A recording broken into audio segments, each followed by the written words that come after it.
instance. So no, but we're in the process of arranging for me to go to France and to Germany. Do you know who he is? Don't start pub quizzing me, Dermot. Well, don't start pub quizzing me. He's the French foreign minister. Do you know his name? No, and I'm not going to start answering your questions on this. Well, it was just we had that one you were Shadow Defence Secretary on DEFCON. Do you know what really upsets me about your attitude to me is that you do this with me. I don't remember you doing it with anybody else, you know. Have you done it to David Davis? Have you asked these questions? Do Sky journalists have a go at Boris Johnson on this basis? I've had discussions How about Liam Fox? I've had discussions with David Davis.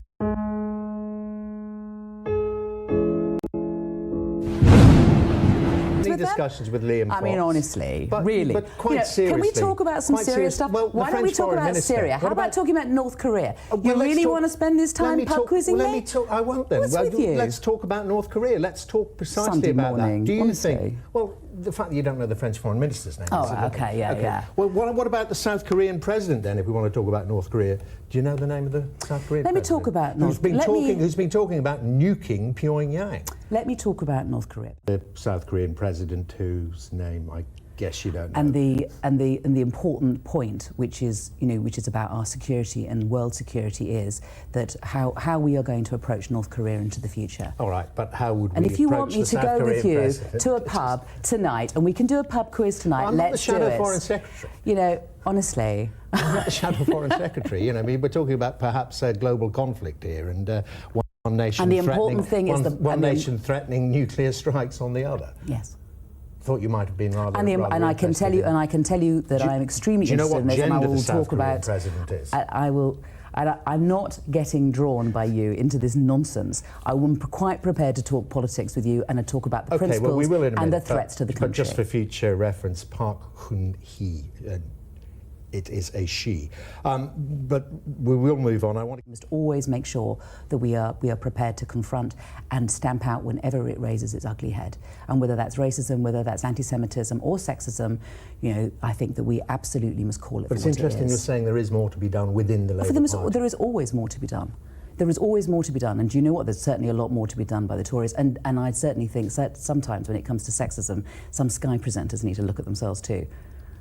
I really do. It really upsets me that every time I come on here, you do another pub quiz with me, because you do not do it with anybody else, and I do think that it's patronising. Let me address it, Emily Thorne. It's not, because you are the Shadow Foreign Secretary. Yeah, right. And this was about the French Foreign Minister, Jean-Marc Ayrault, who Boris Johnson has met now. Let's take this offline, because I've got a lot to say to you, and I don't think a lot of it ought to be broadcast. Emily Thorne, for the time being, thank you very much indeed. And more than keen to have that discussion on air if you like. Yeah. I mean, it's a question way back when I can't even remember when Mr. Johnson, Alan Johnson, was Shadow Chancellor. We had discussions about the rate of national insurance, which he didn't know, and he should have known, I would have suspected, as Shadow Chancellor. It's Alan Johnson. I'll just leave it there with you. Emily Thornbury, thank you very much. I'm sure you ought to get the last word, of course. And you're watching Moynihan on Sky News. This lady, Emily, who's the Shadow Foreign Secretary, doesn't know the name of the French Foreign Minister, doesn't know the name of the North Korean counterpart, doesn't know the South Korean counterpart, doesn't know a lot of names. And what does she do right away? What do these feminists do, these libtards, what do they do right away? They throw the M card out of the political playbook, misogyny card. They take out the V card, the victim. Oh, I'm not going to play this game. You always ask me a pub quiz about who these people are. Why should I know their names? Just call them a vice president, president, prime minister. I mean, the guy is saying that because, do you ask the men that question? What an unbelievable amount of feminist verbal diarrhea. She knew she was on the spot. She knew it. Really? On a Saturday, Sunday morning, really? That's unbelievable, folks. If that had happened, if there was a man out there, he would have known that. He would have known them all. But because she's a woman, what do I need to know some facts? What do I need to know what my counterpart's name is? What do I need to know? They're making me go on a trip to France. They're making me go on a trip to South Korea. I don't need to know the people's names, the president or anything. And then if you call me on it, I'm going to claim victimhood status, and then I'm going to call you a misogynist. because you wouldn't dare ask that question to a man, which of course he has on many, many occasions. And men have answered the question and you haven't. You were owned. And by the way, who knows what's in that glass? But she looked, maybe she was, having a little bit of the nippy before that, so she couldn't get a little sippy because she was a little tippy. Sheriff David Clark of the Milwaukee County Sheriff's Office, and Julie Roginski, Democratic strategist and a Fox News contributor. Great to see you both. Good to see you, Megan. I love when Sheriff wears his hat. Sheriff, your thoughts on the president's comments? Well, Barack Obama for 7+ years has played the race card that every time somebody criticized him, it was because he was black, and it scared off a lot of Republicans. So now they're going to switch and try to play the gender card. The problem is the American public is tired of this class warfare. The reason why they don't like Mrs. Bill Clinton is not because she's a woman, it's because she's dishonest. That is so and true. Because she is hiding something, she's hiding the truth. She tries to play herself off as a victim, like she's Little Red Riding Hood, but she's more like the big bad wolf. As soon as you turn your back on you, she'll bite you. Now look, this is politics. It's a contact sport. It's not for the faint of heart. My response to what President Obama said is, if she can't stand the heat, she should get out of the kitchen. Julie? Well, first and foremost, I think you just proved my point, Sheriff. And, you and I were outnumbered last week, and I love you, but she's not Mrs. Bill Clinton. She happens to be Hillary Rodham Clinton, who's her own person and is running as her own individual. She's a former senator. She's a Secretary of State. She's not Mrs. Bill Clinton. Terrible. And I think you just encapsulated exactly why a lot of women think that It's she's not not my getting job a fair... to give you her bio. It's not her bio, but it's also not your job to assume that she's just the little woman who's married to She Mr. has run with that name for a long time. Well, she's run for that name because she happens to be married to the former president, but she's certainly not Mrs. Right. She's made her bona fides not on anything that she's done of her own accord. Everything that she has gotten, everything that she has received, every accolade that she's got, every position that she's been given is because of Bill Clinton. If she wasn't married to Bill Clinton, she'd be another Hillary out in the country, prancing around and barefoot and being pregnant. That's that. That's a fact, Jack. Right. Clinton. She should embrace it. Well, no, she shouldn't embrace it. She should embrace the fact that she's a very accomplished lawyer in her own right, a very accomplished woman in her own right. Let me ask you this, Julie. Let me ask you this. Do you think there's something to the notion that many Americans find the idea of a female president somehow threatening? Do you think there's anything to that? I unfortunately I do, and it's a shame because I think, but you have polling showing, poll after poll showing, you have Anna Greenberg, who's a very prominent pollster, saying that her numbers went up when she focused specifically on women's issues, whether it's standing by her man when she was first lady after the Monica Lewinsky scandal, or working on traditional women's issues, or even working as Secretary of State for Barack Obama, who's a man, but her numbers are not so great when she's running for something, when she's working in healthcare reform, when she's become a principal and taken on roles that are traditionally men's roles. And I think, unfortunately, I hate to say this because as a woman who is living in the 21st century, I would hope this is not the case, but empirical data shows, unfortunately, that it is the case. Mm-hmm. Sheriff, I remember 8 years ago when Sarah Palin was on the Republican ticket, they were doing full articles about how she was going to balance her situation of having, I think, 5 kids and being vice president. It was just like, basically, for lack of a better term, screw you for writing that, right? Because nobody was wondering how Barack Obama was going to balance having 2 kids. Yep.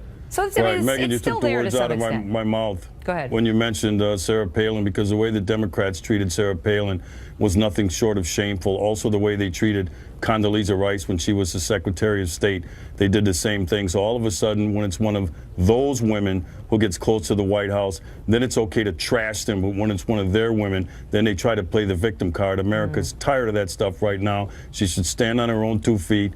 Take the heat. Look, this is for the presidency of the United States. Nobody's going to feel sorry for her. Right. Nobody's going to back down. I'm glad Donald Trump's not handling her with kid gloves.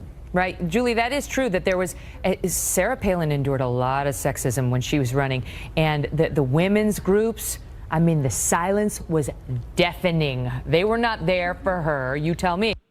Silence was violence towards Sarah Palin. That's all I have to say. Silence was violence, right? That's what we've been told. Silence is violence. If you keep quiet, you're committing violence. Well, where was all the women's groups, as Megan was saying? Chirp, chirp, chirp, chirp, chirp, chirp. Not even you didn't hear crickets. There were no crickets. There was no sound. Because she is a Republican. No question, and I agree with you 100%. Sarah Palin got the short shrift in many ways. So you understand why Republicans are like, boo-hoo, we're not listening to your complaints now. Where were you when one of ours was being attacked? First and foremost, some of us were there for Sarah Palin, not specifically on her policies towards women or things that we help women. But some of us did feel that Sarah Palin got incredibly short shrift, especially when you said when people were saying how is she going to balance having children and she had a newborn. And put her on the cover, I think it was of Newsweek in a photo shoot she did for a biking magazine. Yep. But listen, I'm not sure she should have posed for that necessarily for that picture. But, oh, come on. But having said that, look, I mean, there's no question that if you went to the Republican convention, as all of us did, and you saw some of the buttons being handed out, and you saw some of the things that were said about her, she was called the B word, she was called the C word, she was called all sorts of names that I've never heard a man being called, and you can't say that's anything other than sexism, unfortunately. All right, got to leave it at that. Give you the last word. Great to see you both. It was such a great point that Sheriff Clark brought up, that when the Democrats and the liberal establishment and the leftists, they and the press, the alphabet networks, they went after Sarah Palin relentlessly, as she pointed out. So she posed in a biker magazine, a little risque. So what? If a man would have been posing on the cover of Playboy or Playgirl in his pajama suit, or, you know, a very tight brief, nobody would have said a word. They'd have been saying, oh my God, look how muscular he is. Look how strong he is. Look how in shape he is. A woman does it. And all of a sudden you start labeling her all kinds of things.